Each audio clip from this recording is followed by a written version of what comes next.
A Day in My Life as a Barista. For today's agenda, titikman namin yung mga bago naming pastries. Sinili kasi namin yung mga pastries, kaya iinit ko muna.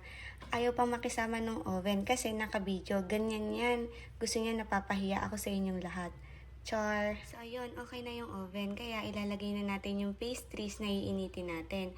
Ayan nga pala yung New York Red Velvet Roll na titikman namin.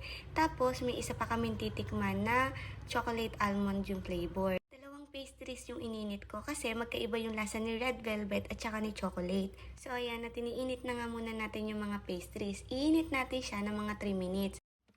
Habang iniintay ko maiinit yung pastries, ire-ready ko muna yung paglalagyan natin. Ganito nga pala kami pag may bago kaming mga products. Lagi kasi namin chine-check kung okay ba or hindi na bago namin iserve sa mga customers. Lagi din kami nag-experiment kung hanggang ilang araw itatagal, although sinasabi naman ni supplier kung hanggang kailan ang shelf life niya. Pero mas gusto pa rin namin talaga nalalaman actual. So ayan, okay na nga yung mga pastries na titikman natin. So ayan, okay na. At kukunin na nga natin yung titikman nating pastries.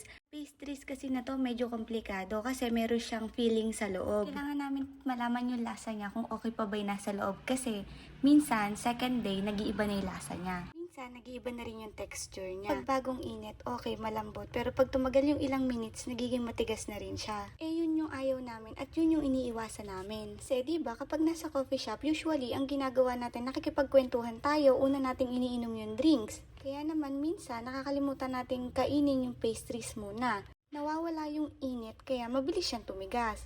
Actually, kapag ganito, wala namang customers ang nagko-complain. Gusto lang talaga namin guys na consistent yung quality na isa-serve namin. O diba, kapag nag-work ka sa coffee shop, pwede ka mabusog na hindi gumagastos. Char!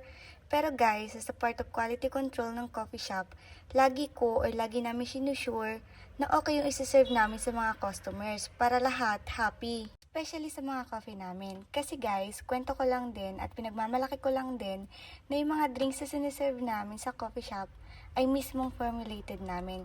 So, yun lang. Bye!